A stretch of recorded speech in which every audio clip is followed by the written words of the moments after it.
You may remember a little story of some consequence before the American election. Whether it would have changed the outcome, who knows? But as we all know, every single truth about Joe Biden was hidden under the table, every sort of bullshit about Donald Trump, front page news, anonymous sources, all the rest of it.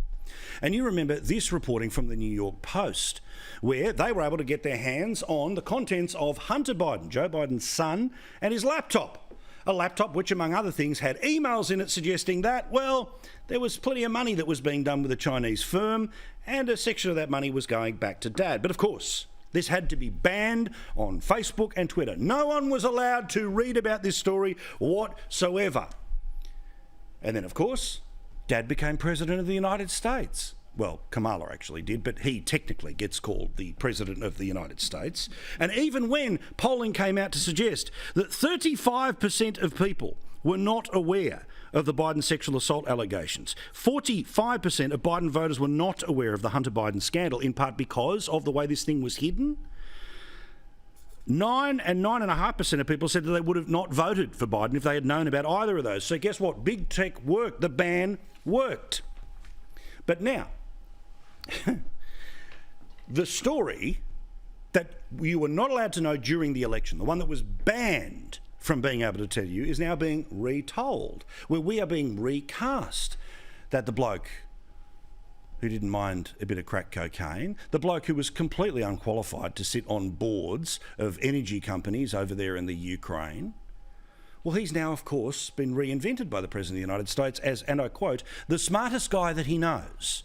Okay, I get it. Dads want to stick up for their sons, but the smartest guy you know? President of the United States. Well, here's Hunter Biden, who now is allowed to tell his story, and it's available in the news. Why? Because he's written a book about the very story that apparently you were banned from hearing about during the American election. One that would have given pause to some people to vote, because it wasn't just Joe, but it was who came with Joe. But now it doesn't matter.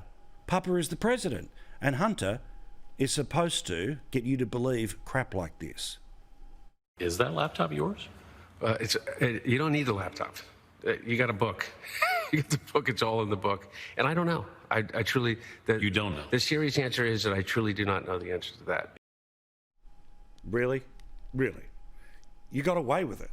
You completely got away with it. Yet you're still pretending, oh, the laptop, was it real? Yeah, it was his laptop. He signed it in to the repair shop. And of course, the media that did their bit in not talking about the story of who comes with Biden should he become president, well, they're now saying, oh, this book is just amazing. And Hunter, what a special guy. I'll tell you what, I've read a lot of memoirs. I've never read a memoir like this one before. This is Hunter Biden's book, Beautiful Things, that comes out on Tuesday. It is extraordinary. You know, you've heard about Hunter Biden over the years. You've heard all the tabloid coverage of Hunter Biden. You think you know his story. We know that right-wing media is obsessed with him. Fox News always targeting him.